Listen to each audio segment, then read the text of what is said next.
Hello everybody, it's Talia here with H3. I just have to say I appreciate all of those that have messaged me the last couple of weeks asking where my videos are.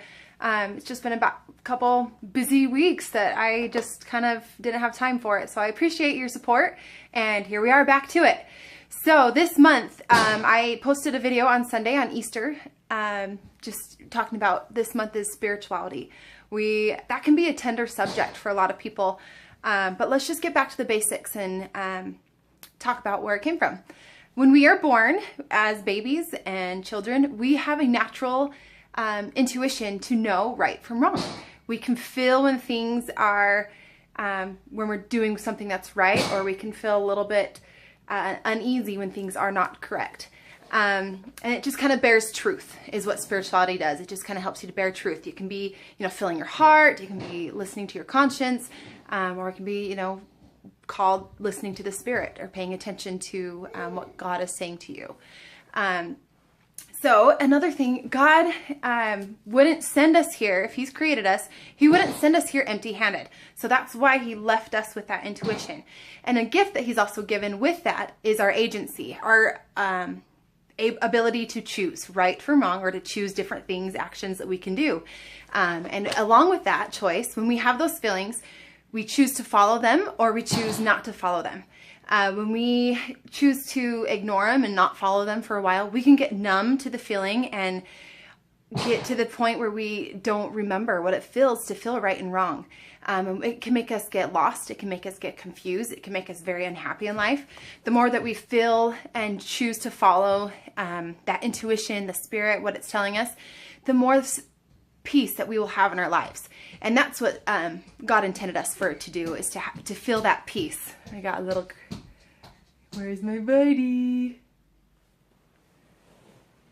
There you are. Hi, handsome. You can hear me talking. So back to where we are. Okay, so we have our choice. Now to get back to feeling again, to be able to pay attention to that.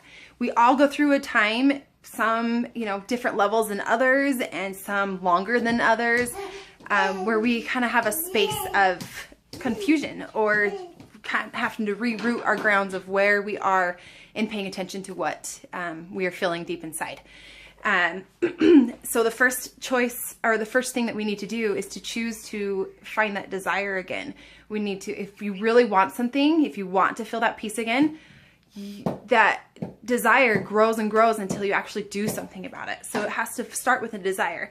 And then you need to pay attention. You need to start paying attention to your own thoughts. Stop listening to other people, and just pay attention to what you want to say in a prayer or out in nature. And there's different feelings and emotions that'll come back, and you'll start start feeling the Spirit again, or growing your spirituality. And to end today, I just wanted to close with a scripture, and it's kind of a longer scripture, but it explains what you should feel when things are right, and you can feel that peace, and when things are not right. And it gets to a point where you can feel the Spirit and feel direction for yourself, especially yourself, and get that revelation for yourself, but also for your family, for your spouse or your children. And especially when your children are younger, before they turn 18, you have to let them loose to really make their own decisions. But this is something you can teach them when they leave your house and go out in the world. So in Doctrine and Covenants, chapter 9, verses 7 through 9. Behold, you have not understood. You have supposed that I would give it unto you, when you took no thought, save it was to ask me. But behold, I say unto you, that you must study it out in your mind. Then you must ask me if it be right. And if it is right, I will cause that your bosom shall burn within you. Therefore you shall feel that it is right. But if it be not right, you shall have no such feelings. But you shall have a stupor of thought that shall cause you to forget the thing which is wrong. A lot of the times I hear, sleep on it and make sure it's a good decision. When things are wrong, you do the next morning typically feel that it is not as important as it felt the night before, and because it was probably the wrong choice for you. But on the other hand, if you feel even more secure that this is what I'm supposed to do, it's nice to have that extra comfort that is the right choice for you. Anyway, I just want to leave that with you guys, and thank you for supporting me and enjoying these little H3 videos. And you have a wonderful, happy, healthy hump day. Later.